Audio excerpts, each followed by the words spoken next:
கர்த்தருடைய பரிசுத்த நாமத்துக்கு மகிமை உண்டாவதாக.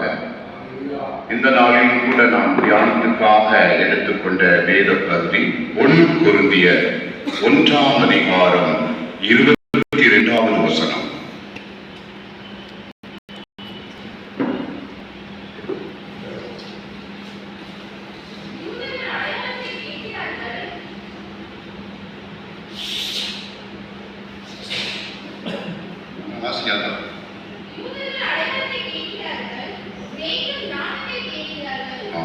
அன்பின் பரலோக பிதாவே, உம்மை துதிக்கிறோம், உம்மை போற்றுகிறோம். ஆண்டவரே, சர்வ வல்லமையுள்ள தேவனே, அப்பா பிதாவே, உமக்கு ஸ்தோத்திரம். ஆண்டவரே, இந்த நாளின் வேத வசனத்தை ஆசீர்வதித்து தரும்படியாக எங்களுக்கு 52 மினிட் கொண்டு 5000 பேர்கள் போசித்த கர்த்தர் ஆண்டவரே, எங்களை ஆவிக்குரிய மன்னாவினால் போசிக்கக்கூடிய ரட்சணிக்கிறோம். துதிகனமை எல்லாம் உமக்கே செலுத்துகிறோம். இயேசுவின் நாமத்தில் வேண்டிக் கொள்ளும் எங்கள் பரலோக பிதாவே, ஆமென், ஆமென். அல்லேலூயா. யூதர்கள் அடையாளத்தை கேட்கிறார்கள், கிரேக்கர் ஞானத்தை தேடுகிறார்கள். இப்ப யூதர்களுடைய விருப்பம் என்னன்னா அடையாளம். வானத்துல அடையாளம் காட்டணும், பூமியில் அற்புதம் செய்யணும். இந்த 2 காரியத்தையும் யூதர்கள் விரும்புகிறார்கள். அவங்க மனசுல ஒரு அற்புதம் செஞ்சு காட்டுங்க, ஒரு அதிசயம் செஞ்சு காட்டுங்க, உங்களை நம்புவோம். மோசேயோட ஆண்டவர்கிட்ட நான் எப்படி போய் இஸ்ரவேல் ஜனங்களை மீட்பதற்கு என்ன அதிகாரம் இருக்கு, எப்படி அவர்கள் நம்புவார்கள் என்று கேட்டார் ஆண்டவர்கிட்ட. அப்ப ஆண்டவர் சொன்னாரு, உன் கையில் இருக்கிற கோலை கீழே போடு. அல்லேலூயா. போட்டுவத சர்ப்பமாக மாறி மறுபடியும் வானத்தொடினார், தொட்ட உடனே அது மறுபடியும் கோளாய் மாறிவிட்டது. அப்போ அடையாளம். அப்ப இது போல அடையாளத்தை யூதர்கள் தேடுகிறவர்களாய் இருக்கிறார்கள். கிரேக்கர் ஞானத்தை தேடுகிறார்கள். ஞானம் இன்னும் கற்றுக்கொள்ள, இன்னும் வாஞ்சியாய் இருக்க, இன்னும் புதிய புதிய காரியத்தை கற்று அறிவை அடைந்து ஞானத்தை அடைந்து ஞானமான காரியத்தை கிரேக்கர்கள் தேடுகிறார்கள். அல்லேலூயா. ஒவ்வொரு ஜனத்துக்கும், ஒவ்வொரு மனுஷனுக்கும் ஒவ்வொரு விருப்பங்கள் இருக்கு. ஆனா யூதர்களுடைய விருப்பம் அடையாளம், அற்புதம். கிரேக்கருடைய விருப்பம் ஞானம். இப்ப கிரேக்கர்கள் ஞானத்தை தேடுகிறார்கள். கிரேக்க தத்துவ ஞானிகளை குறித்து நாம் பாடப்புத்தகத்தில் படிக்கிறோம். அரிஸ்டாட்டில், பிளேட்டோ போன்ற ஞானிகள் அங்க இருந்தாங்க. அல்லேலூயா. கர்த்தருக்கு ஸ்தோத்திரம். Praise the Lord. அப்போஸ்தலர் 6ஆம் அதிகாரம் 1வது வசனம்.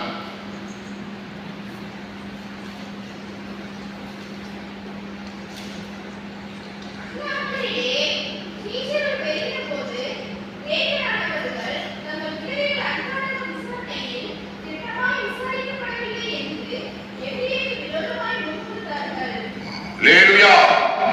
அப்ப ஆதி அப்போஸ்தல சபையிலே யூதர்கள் சபையில இருக்கிறார்கள், கிரேக்கர்களும் ரட்சிக்கப்பட்டு வந்திருக்கிறார்கள். இப்ப யூதருக்கு ஈடாக ஒரு ரட்சிக்கப்படுகிற ஜனமாக கிரேக்கர்கள் வந்தார்கள். அப்ப இந்த இடத்துல பார்க்கிறோம், சீசர்கள் தெரிகிற பொழுது கிரேக்கரானவர்கள் தங்கள் விதவைகள் அன்றோட விசாரணையில் திட்டமிட்டு விசாரிக்கப்படவில்லை என்று எபிரேயருக்கு விரோதமாய் முறுமுறுத்தார்கள். எபிரேயர்னா இஸ்ரேல் ஜனங்கள், யூத ஜனங்கள். அவர்கள் பேசுகிற பாஷை தான் எபிரேயர். இந்த எபிரேயர் பாஷை யாரெல்லாம் பேசுறாங்களோ அவங்கெல்லாம் எபிரேயர்கள். அல்லேலூயா. அப்ப இஸ்ரவேல் ஜனங்களுடைய பாஷை தான் எபிரேயர். அப்ப யூதர் எல்லாமே அங்க அடங்கும். அல்லேலூயா. அப்ப யூதர்களும் கிரேக்கரானவர்களும் ஆதி அப்போஸ்தல சபையிலே கடந்து வந்தார்கள். இப்ப யூதர்கள் வருவது வழக்கம் தான். ஆனா கிரேக்கர்கள் எப்படி அங்கே வந்தார்கள்? சபைக்கு ரட்சிக்கப்பட்டு. அல்லேலூயா. ஞான கண்மணி இயேசு கிறிஸ்துவை தேடி அவர்தான் ஞானம் உள்ளவர். அல்லேலூயா. எல்லா ஞானத்திலும் பெரிய ஞானம் இயேசுவின் ஞானம். அல்லேலூயா. இயேசு கிறிஸ்து தேவகுமாரனாய் இருக்கிறார், பரலோக பிதாவை அனுப்பி இருக்கிறார். அப்ப இயேசு கிறிஸ்துவை அவர்கள் ஞானத்தோடு தேடி கண்டுபிடித்து விட்டார்கள். அல்லேலூயா, கர்த்தருக்கு ஸ்தோத்திரம், பிரைஸ் தி லார்ட், நன்றி.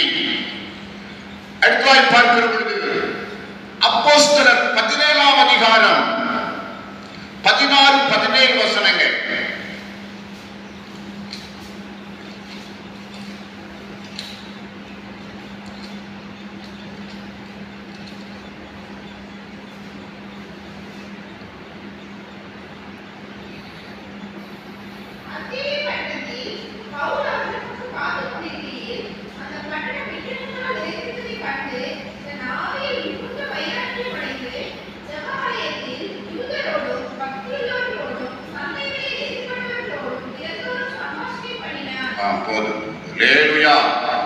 இப்ப அத்தனை பட்டணத்துல அவர் ஊழிய பாதையில அவர் அநேக பட்டணங்களுக்கு செல்ல வேண்டும் என்ற விருப்பம் உடையவர் பவுல் அப்போஸ்தலன்.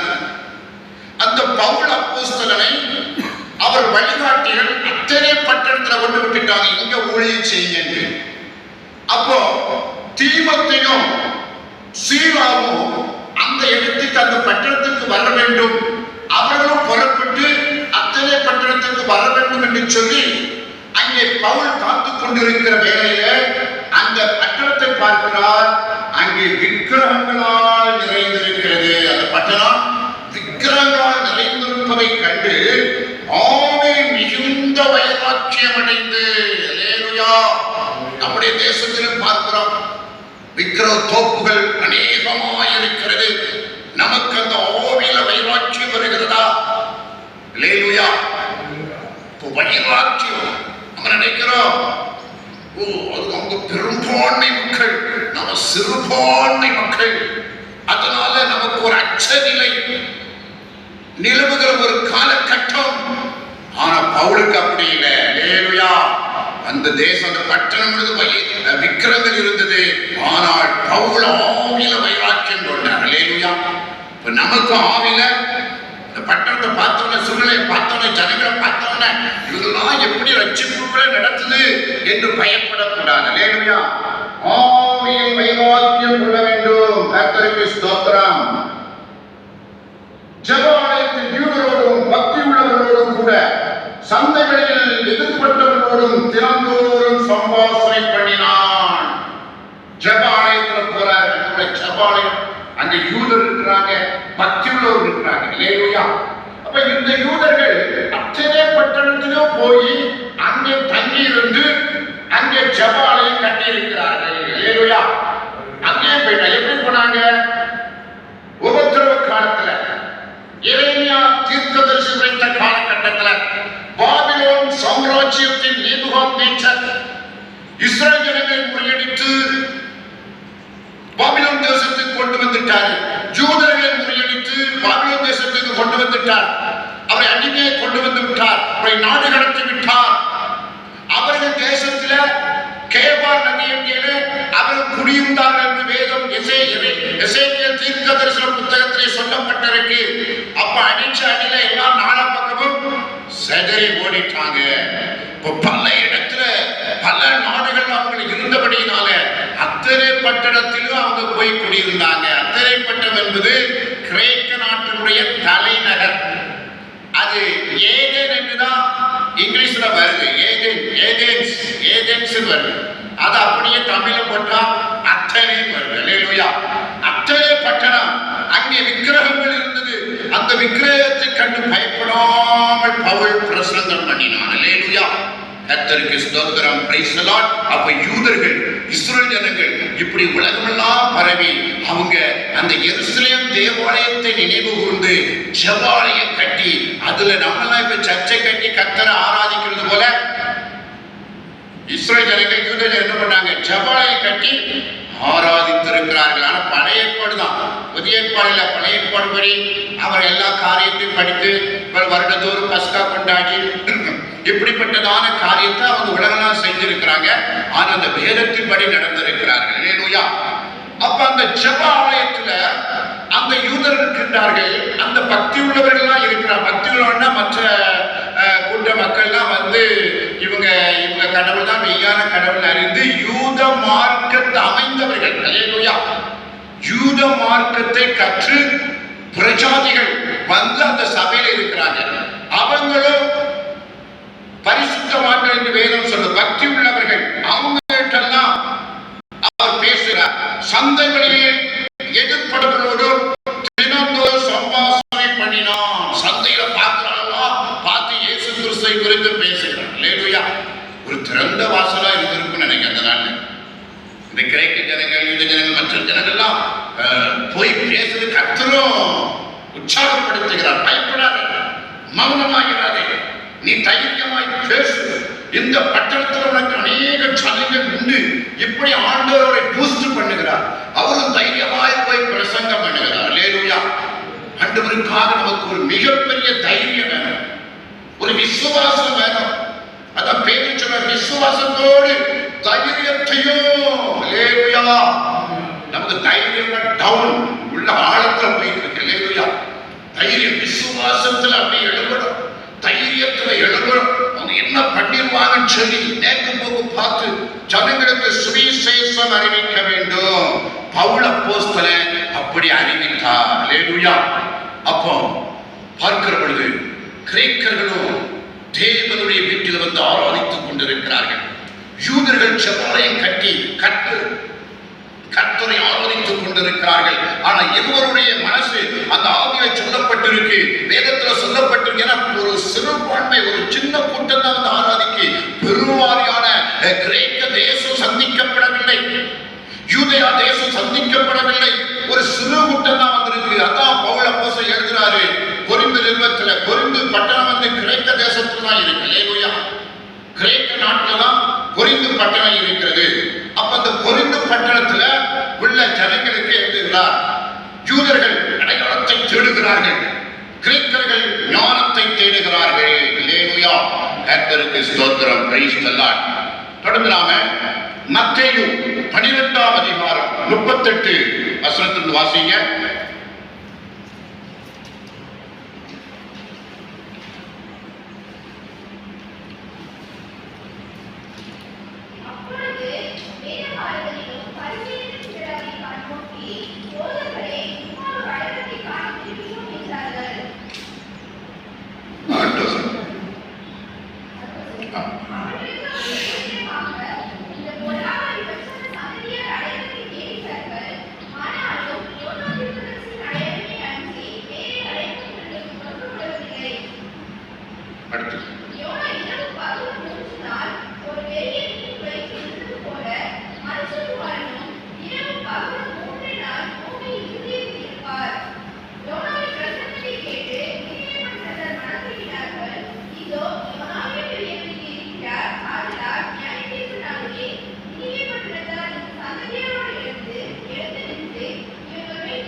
அப்பொழுது வேதபாரகரின் பரிசுத்தரில் சிலர் அவரை நோக்கி, போதகரே, உம்மால் ஒரு அடையாளத்தை காண விரும்புகிறோம் என்றார்கள்.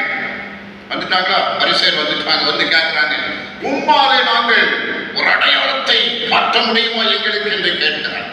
இயேசு கிறிஸ்து ஏராளமான அடையாளத்தை செய்து விட்டார். காற்றையும் புயலையும் அடக்கி காட்டினார். அல்லேலூயா. தண்ணீரை திராட்சரசமாய் மாற்றி காட்டினார். 5 அப்பம் 2 மீனை கொண்டு 5000 புருஷருக்கு மேல் சாப்பிட கர்த்தர் அற்புதம் செய்தார். குருடர்களை சுகப்படுத்தினார், பார்வையை செய்தார், குஷ்டரோகிகளை தொட்டு சுகப்படுத்தினார், மரித்து போன லாசருவை 4 நாளுக்கு அப்புறம் உயிரோடு எழுப்பினார். கடல் மீது கர்த்தர் நடந்து காட்டினார். எவ்வளவு அடையாளத்தை செய்தார் ஆண்டவர். ஆனா இவங்களுக்கு எல்லாம் மறுபடியும் வந்து ஒரு அடையாளத்தை கேட்கிறார். அப்ப ஆண்டவர் சொல்கிறாரு, அவர்களுக்கு ஒரு பிரயோஜனமாக இந்த பொல்லாத விபச்சார சந்ததியார் அடையாளத்தை தேடுகிறார்கள். ஆனாலும் யோனா தீர்க்கதரிசியின் அடையாளம் என்று வேறு அடையாளம் இவர்களுக்கு கொடுக்கப்படுவதில்லை. யோனா இரவும் பகலும் 3 நாள் ஒரு பெரிய மீனின் வயிற்றில் இருந்தது போல மனுஷகுமாரன் இரவும் பகலும் 3 நாள் பூமியின் இருதயத்தில் இருப்பார். அல்லேலூயா. அப்போ யோனா தீர்க்கதரிசிக்கு ஒரு அடையாளத்தை பரலோக தேவன் காட்டினது போல அதுக்கொத்த ஒரு அடையாளம் காட்டப்படும். எப்படி யோனா இரவு 3 நாள் பெரிய மீன் வயிற்றிலே இருந்தாரோ அதுபோல மனுஷகுமாரன் இரவு 3 நாள் பூமியின் இருதய பகுதியில் இருப்பார். அல்லேலூயா. கர்த்தருக்கு ஸ்தோத்திரம். Praise the Lord. அண்ணே, பூமிக்கு என்ன இதய பகுதி எப்படி இருக்குன்னு சொல்லி ஒரு கேள்வி வருகிறது. அல்லேலூயா. பூமிக்கு எப்படி இருதய பகுதி இருக்கிறது? அப்ப பாதாள சிறை இருக்கிறது. அதுல நோவாகாலத்துல கீழ்ப்படியாம மரித்து போன ஆவிகள்லாம் அதுல வைக்கப்பட்டிருக்கிறது. அங்கே போய் இயேசு பிரசங்கம் பண்ணினார். அல்லேலூயா. பேதுருல இந்த குறிப்பு இருக்கிறது, வேற யாருமே இதை குறிக்கல. அல்லேலூயா. பேதுருவுக்கு வெளிப்பாடு வந்திருக்கு. அப்ப அந்த 3 நாள் ஆண்டவர் பூமியின் நடு மையத்தில் இருக்கக்கூடிய பாதாளம் என்று சொல்லக்கூடிய அந்த இடத்துல போய் மரித்து போன கீழ்ப்படியாத ஆத்துமாக்களுக்கு ஆவிகளுக்கு போய் பிரசங்கம் பண்ணினார். பூமியின் இருதயமான பகுதி அது. அல்லேலூயா. யோனாவின் பிரசங்கத்தை கேட்டு நினிவே பட்டணத்தார் மனம் திரும்பினார்கள். இதோ யோனாவிலும் பெரியவர் இங்கே இருக்கிறார். ஆனால் நியாயத்திற்கு நாளை நினிவே பட்டணத்தாருடைய இந்த சந்ததியாரோடு எழுந்து நின்று இவர்கள் மேல் குற்றம் சுமத்துவார்கள். அல்லேலூயா. இப்ப யோனா ஒரு பெரிய தீர்க்கதரிசி என்று ஆண்டவர் சொல்லுகிறார். ஏசாயா பெருசா 66 புத்தகம் எழுதியிருக்கிறார். அல்லேலூயா. எரேமியா 48க்கு மேல எழுதியிருக்கிறார். எசேக்கியேல் நிறைய எழுதியிருக்கிறார். இப்படி பெரிய பெரிய தீர்க்கதரிசிகள் இருக்கிறார்கள். ஆனா யோனா தான் பெரிய தீர்க்கதரிசி என்று ஆண்டவர் சொல்லுகிறார். அல்லேலூயா. அவருக்கு 3 அதிகாரம் தான் கொடுக்கப்பட்டிருக்கு. 3 அதிகாரத்துல யோனா ஒரு பெரிய தீர்க்கதரிசி. எப்படின்னா அவன் பிரசங்கம் பண்ணி அந்த ஜனங்கள் நினைவுப்பட்டதெல்லாம் நடுநடுங்கி ராஜா முதல் கடைசியில் இருக்க குடிமக்கள் வரைக்கும் விலங்குகளும் உபவாசம் இருந்தது. அல்லேலூயா. எல்லோரும் சேர்ந்து ஒருமனம் பெற்று மனிதர்கள் மாத்திரமல்ல விலங்குகளுக்கு சாப்பாடு கொடுக்கிறாங்க. கொடுக்காம உபவாசம் இருந்து மனம் திரும்பினார்கள். அப்படி யோனாவுடைய பிரசங்கத்தை கேட்டு நினிவே பட்டணத்தார் எல்லாம் மனம் திரும்பினார்கள். ஆனா ஏசாயாவுடைய பிரசங்கம் பெருசா இருந்தது, வெளிப்பாடு இருந்தது.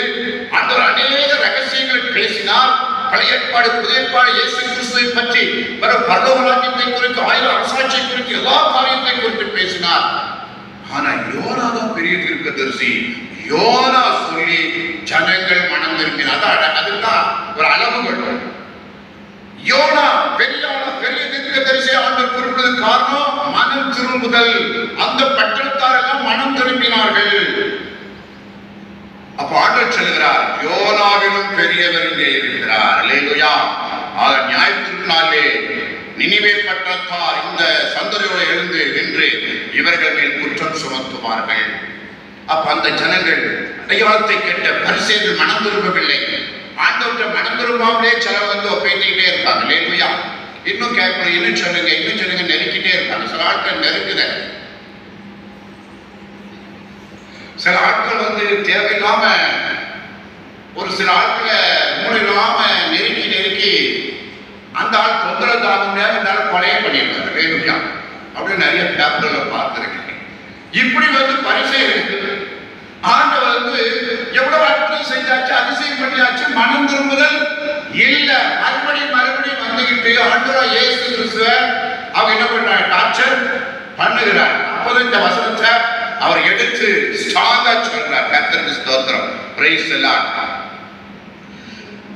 தென் தேசத்து 42 வாசிங்க.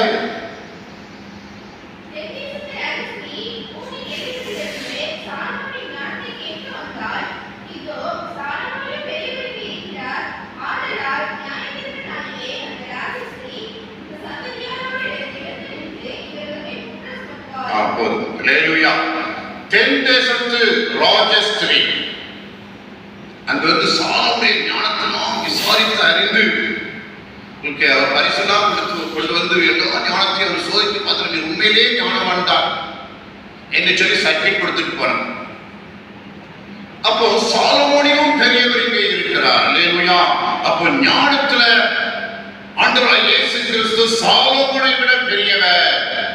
பரலோக பிதாவுல சாலமோன் வந்து கிபியோனில வந்து 1000 பலிகள் செலுத்தினான். 1000 பலிகள் ரொம்ப அதிகம்.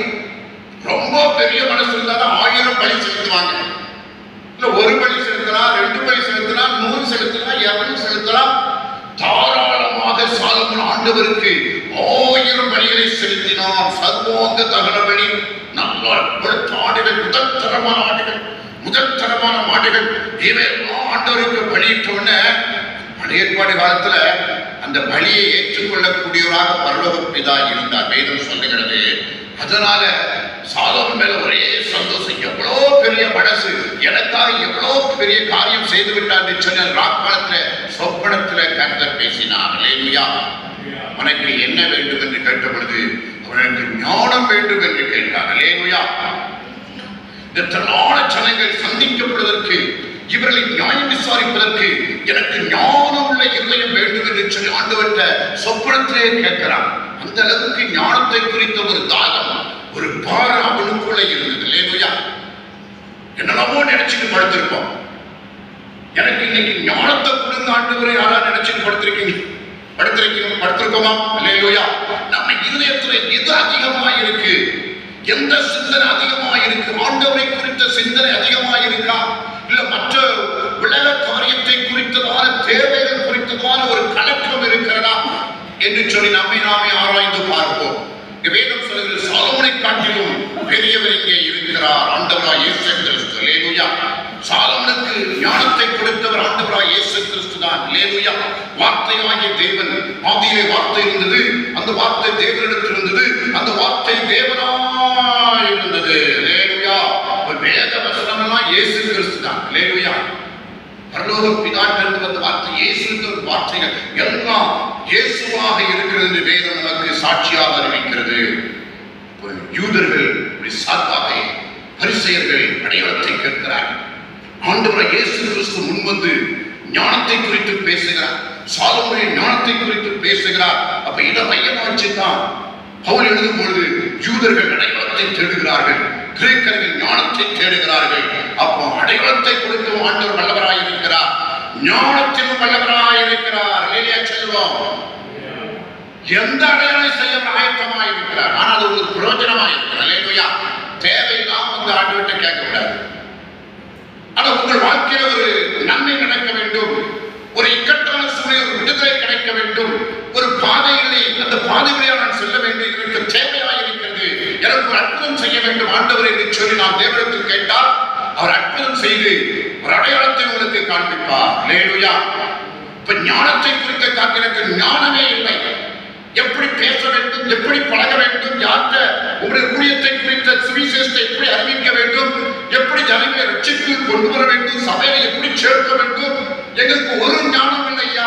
எங்களுக்கு ஞானத்தை கொடுக்கணும், இந்த பூமியில் உனக்கு பிரியமாய் வாழ எங்களுக்கு ஞானத்தை கொடுக்க வேண்டும் என்று சொல்லி நாம் ஆண்டவரை ஜெபிக்க வேண்டும். அல்லேலூயா. நிறைய நேரத்துல நமக்குள்ள ஒரு தாழ் மனப்போம், இதை விட திறமையா பேசி இருக்கலாமோ, இதை விட திறமையா யோசித்து இருக்கலாமோ, இதோட திறமையா படையிருக்கலாமோ, இதோட திறமையா சைன் பண்ணியிருக்கலாமோ. ஆனா அதெல்லாம் ஒரு குறை வரும் பொழுது, ஆண்டவரே நான் தப்பு பண்ணிவிட்டேன், மனசாட்சியை பாதிக்கிறது, எனக்கு இன்னும் ஞானம் வேண்டும், உமக்கு பிரியமாய் நடக்க ஞானம் வேண்டும் என்று சொல்லி ஆண்டவரை நாம விரும்புகிறோம். அல்லேலூயா. ஞானத்தை கேட்கிறோம். கர்த்தருக்கு ஸ்தோத்திரம். Praise the Lord. யோவான் 12ஆம் அதிகாரம் 20, 21, 22, 23 யோவான்.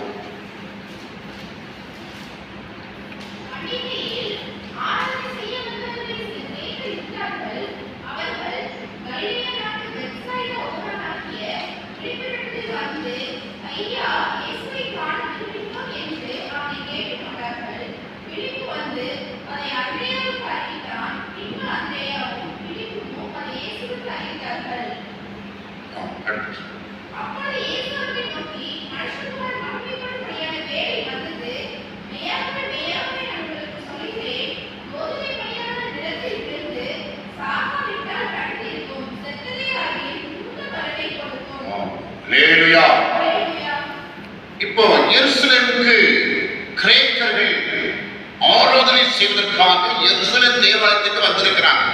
கர்த்தருக்கு ஸ்தோத்திரம். வந்தவர்கள் எருசலேம் ஆலயத்தை தொழுது கொண்டு அவங்க சொந்த நாட்டுக்கு போகாம இயேசுவை குறித்து கேள்விப்பட்டிருக்கிறார்கள். அப்ப அங்க பிலிப்பிட்ட வந்து சொல்றாங்க, உங்கள் இயேசு கிறிஸ்துவை நாங்கள் காண விரும்புகிறோம், அதற்காக நாங்கள் வந்திருக்கிறோம். அப்ப பிலிப்பு அந்திரேட்ட சொல்றாரு, அந்த 2 பேரும் போய் இயேசுவிட அதை அறிவிக்கிறார்கள். அல்லேலூயா, கர்த்தருக்கு ஸ்தோத்திரம், பிரைஸ் தி லார்ட். அப்ப யூதர்களும் கிரேக்கரானவர்களும் சபை, அவங்க ஒரு ஜெபாலயம் இருக்கு, அதுல இருக்கிறாங்கன்னு வச்சுக்கோங்க. கிரேக்க நாட்டுல அவங்க வந்து இப்ப கிரேக்க நாட்டு அத்தனை பட்டணத்துல பவுல் பிரசங்கம் பண்ணி அந்த இடத்துல யூதர்களும் கிரேக்கர்களும் ஒரு சில சபையில இருக்கிறாங்க. கர்த்தருக்கு ஸ்தோத்திரம். அவங்கள அந்த நாட்கள்ல இயேசு கிறிஸ்து வாழ்ந்த நாட்கள்ல அவர்கள் எருசலேம் வந்து தொழுது கொள்வது வழக்கம். ஏன்னா அது புனித ஸ்தலம். எருசலேம் தான் யூதருக்கு இஸ்ரவேலுக்கு ஒரு புனித ஸ்தலம். யூத மார்க்கத்தை வைத்த கிரேக்கரானவர்களுக்கு அதான் புனித ஸ்தலம். அங்க வந்து ஆண்டவரை ஆராதித்து விட்டு போகும் பொழுது கருத்தாய் விசாரித்து இயேசுவை காண வந்தார்கள். அல்லேலூயா. இப்ப யூதர்கள், யூத மதத்தை சேர்ந்தவர்கள், பரிசேயர்கள், சதுசேயர்கள், வேதபாரகர்கள் ஆண்டவராய் இயேசு கிறிஸ்துவை எதிர்த்துக் கொண்டிருக்கிறார்கள். ஆனா இந்த கிரேக்கரானவர்கள் அந்த யூதருக்கு ஆதாயமாக, யூதருக்கு சப்போர்ட்டாக அவர்களுடைய ஞானம் செயல்படவில்லை. அவர்கள் இயேசு கிறிஸ்துவை காண வேண்டும் என்று விரும்பினார்கள். அல்லேலூயா. யூத மதத்தையும் யூத சமயத்தையும் அதற்கு மேற்பட்டு அவர்கள் இயேசுவை காண வந்தார்கள். யூதருக்கு இல்லாத ஒரு ஞானம் இந்த கிரேக்கர்களுக்கு உண்டானது. அல்லேலூயா, கர்த்தருக்கு ஸ்தோத்திரம் சொல்றோம். எல்லாம் சந்தோஷமா இருக்கீங்களா? யூதருக்கு இல்லாத ஒரு ஞானம் கிரேக்கரால் கொடுக்கப்பட்டது. அதான் அவர்கள் ஞானத்தை தேடுகிறார்கள். அவர் இயேசு கிறிஸ்துவை தேடி இயேசுட்ட வந்த பொழுது அந்த சீசர்கள் பிலிப்பு அந்திரே இயேசுன்னு சொன்ன இயேசுவுக்கு ஒரு பெரிய பாரம் உண்டாயிற்று. அல்லேலூயா. வேதம் சொல்லுகிறது, மனுஷகுமாரன் மகிமைப்படும்படியான வேலை வந்தது. மெய்யாகவே மெய்யாகவே நான் உங்களுக்கு சொல்லுகிறேன், கோதுமை மணியானது நிலத்தில் விழுந்து சாகாவிட்டால் தனித்திருக்கும், செத்ததாயை மிகுந்த பலனை கொடுக்கும். அல்லேலூயா. மனுஷகுமாரன் மகிமைப்படும்படியான வேலை வந்தது. கோதுமணி செத்தா நிறைய பலன் இருக்கு, நிறைய கோதுமை மணிகள் விளையும், அது சாதாவிட்டால் தனித்திருக்கும் என்று ஆண்டவர் சொல்லுகிறார். அல்லேலூயா. அப்போ கிரேக்க மக்களை குறித்த ஒரு தாகம், ஒரு பாரம் ஆண்டவருக்கு அதிகமாக இருந்தது. அல்லேலூயா. இந்த ஜனங்கள் என்னை தேடி வந்திருக்கிறார்கள். ஆனா நான் இன்னும் சிலுவை மரணத்தை அடையவில்லை. நான் சிலுவையில மரணம் அடையும், பாவத்தெல்லாம் மன்னிக்கிறோம், நான் உயர்த்தப்படும் பொழுது எல்லாரும் என்னிடத்தில் ஈர்த்துக் கொள்வேன். அல்லேலூயா. இவங்கெல்லாம் பிடிச்சு நம்ம சபையில சேர்க்கணும்னா நான் என்ன செய்யணும்? சிலுவையில தொங்கி மறித்து 3ஆம் நாள் உயிர்த்தெழுத வேண்டும். அந்த பாரம் ஆண்டவருக்கு வந்து விட்டது. அல்லேலூயா. அப்போ கிரேக்கர்கள் ஞானத்தோடு கூட ஆண்டவரை தேடி வந்தார்கள். இப்ப ஞானம் உள்ளவர்கள் ஆண்டவரை தேடி வருகிறார்கள். அல்லேலூயா. எத்தனையோ கோடி ஜனங்க இருக்கிறாங்க, லட்சக்கணக்கான ஆயிரக்கணக்கான இருக்கிறாங்க. ஆனா நாம தான் ஞானத்தோடு ஆண்டவரை தேடி வந்திருக்கோம். அல்லேலூயா சொல்லுங்க. அல்லேலூயா. நாம தான் ஞானத்தோடு கூட ஆண்டவரை ஆராதிப்பதற்காக, ஆண்டவரை குறித்து பேசுவதற்காக, ஆண்டவரை குறித்து தியானிப்பதற்காக, ஆண்டவரை குறித்து ஆராய்ந்து அவரை போல மாறுவதற்காக வந்திருக்கிற ஒரு சிறு கூட்டமா நாம இருக்கிறோம். அல்லேலூயா. அந்த வேதம் அதற்கு முன்பதாக சொல்கிறது, இதோ உலகமே அவருக்கு பின் சென்று போயிற்று என்று சொல்லி பரிசீலனை சொல்லுகிறார்கள். எல்லா ஜனங்களும் ஆண்டவருக்கு பின்னால போய் கொண்டிருக்கிறதுனால அப்படி சொன்னாங்க. இன்னைக்கும் ஜனங்கள் காத்து கிடக்கிறார்கள். அல்லேலூயா. எங்களுக்கு உண்மையான வழி வேணும், உண்மையான கடவுள் வேணும், உண்மையான சத்தியம் வேணும். நாங்கள் நீதிமானாய் வாழ விரும்புகிறோம்.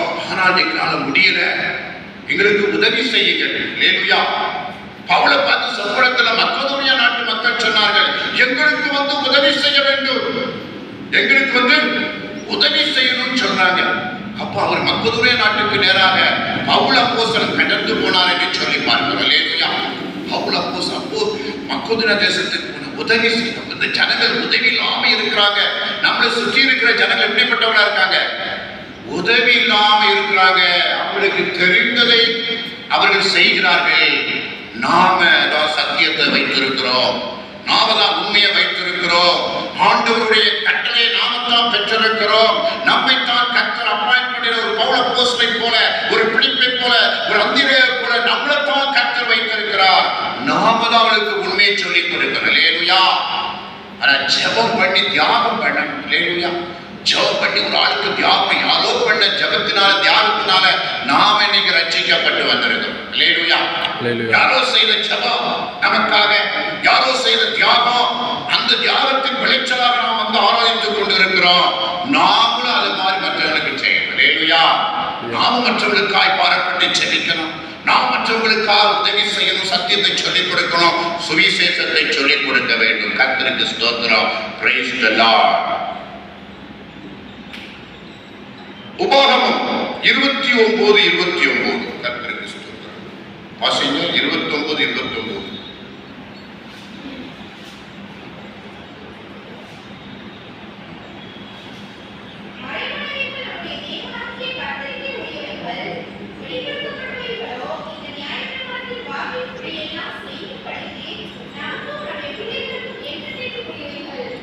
அல்லேலூயா. இப்போ மறைவானவெல்லாம் கர்த்தருக்குரியவைகள், மறைவான ரகசியமா இருக்கு. அல்லேலூயா. சாத்தான் ஏன் தேவதூதன் எப்படி சாத்தானா மாறிட்டான்? ஒரு பெரிய கேள்வி. ஆதாம் ஏவாள் எப்படி அதை பறிச்சு சாப்பிட்டுட்டாங்க? ஒரு கேள்வி. ஆபிரகாம் எப்படி போய் ஆகாரோட சேர்ந்து கல்யாணம் பண்ணிக்கலாம்? அது ஒரு கேள்வி. இப்படி பல கேள்விகள் வேதத்துல இருக்கு. ரகசியமான காரியம். அதை சொல், அதை யோசித்து நம்ம கெட்டுவிடக் கூடாது. அது மறைவான ரகசியம். அது ஆண்டவருக்குரியது. அதை நாம நோண்டிட்டு இருக்க கூடாது. நமக்கு கொடுத்த நியாயப்பிரமாண கட்டளைகள் நாம என்ன செய்யணும்? கர்த்தர் விரும்பியிருக்க அதை நாம் செய்ய வேண்டும். கர்த்தருக்கு ஸ்தோத்திரம். மத்தேயு 5:19. வேத வசனத்தை நாம் கை கொண்டு போதிக்கிறவர்களா இருக்கணும். இப்ப நாம் அடையாளத்தை குறித்து பார்த்தோம், அற்புதத்தை ஞானத்தை குறித்து பார்த்தோம். ஆனா ஆண்டவர் நம்மகிட்ட எதிர்பார்க்கிற ஒரு காரியம் என்னன்னா, நம்ம மேல விழுந்த கடமை என்னன்னா, அவருடைய வசனத்தை வாசித்து தியானித்து கை கொண்டு போதிக்கணும். அல்லேலூயா. அப்போ மலை உபதேசத்துல 5ஆம் அதிகாரம் 6, 7 அதிகாரத்துல ஆண்டவருடைய விருப்பத்தை சொல்லி இருக்கிறார். அந்த வசனத்தெல்லாம் நீங்க என்ன செய்யணும்? கவனமா படிச்சு அதை மனசுல தியானம் பண்ணி அதை நாம கை கொள்றோமான பார்த்து அதை மற்றவர்களுக்கு போதிக்கணும். அப்ப கை கொண்டு போதிக்கிறவன் பரலோக ராஜ்யத்தில் பெரியவன். அல்லேலூயா. கர்த்தருக்கு ஸ்தோத்திரம். இப்ப மத்தேயு 7:24. நான் சொன்ன இந்த காரியங்கள்லாம் நீங்க ஏற்றுக்கொண்டு கை கொண்டு நீங்க வாழ்ந்தீங்கன்னா கண்மணியில் கட்டப்பட்ட புத்தியுள்ள மனுஷனுக்கு ஒப்பாய் இருப்பீர்கள். அல்லேலூயா. நான் சொன்ன காரியம், அந்த மலை உபதேசம் தான். நான் சொன்ன காரியத்தை நீங்க கை கொண்டு நீங்க வாழ்ந்திருந்து சொன்னால் நீங்க கண்மணியில் கட்டப்பட்ட அந்த வீடு கட்டிகளுக்கு ஒப்பாய் இருப்பீர்கள்.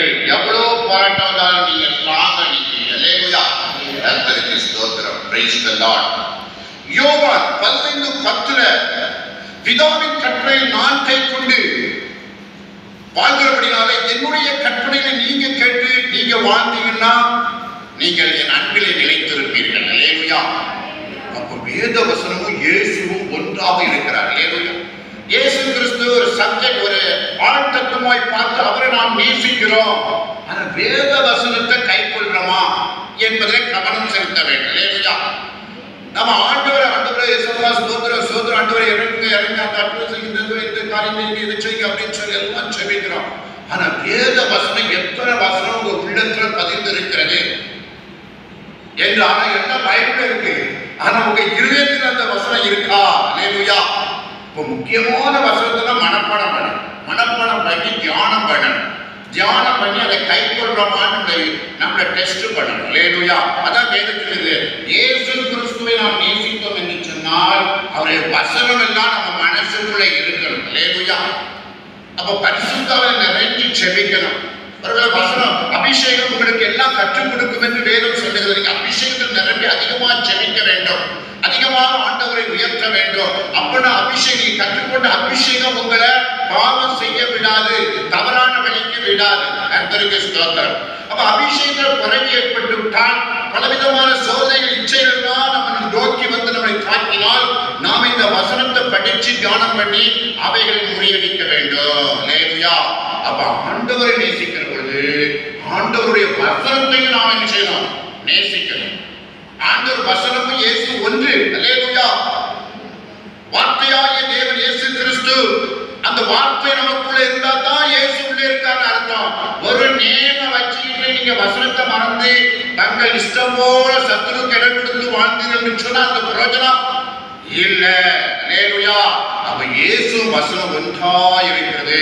அந்த வசனத்தை கை கொள்ள வேண்டும். கர்த்தருக்கு ஸ்தோத்திரம். Praise the Lord. வேதம் சொல்கிறது, யூதர்கள் அடையாளத்தை தேடுகிறார்கள், கிரேக்கர்கள் ஞானத்தை தேடுகிறார்கள். ஆனால் நமக்கு ரெண்டையும் செய்ய தேவன் வல்லவராய் இருக்கிறார். கர்த்தருக்கு ஸ்தோத்திரம். ஆனால் அவருடைய பிரமாணத்தை கை கொண்டு அவருக்கு பிரியமாய் வாழ வேண்டும் என்பதுதான் தேவன் நம்மை குறித்த விருப்பமாய் இருக்கிறது. கர்த்தர் தாமே இந்த வசனத்தை ஆசீர்வதித்து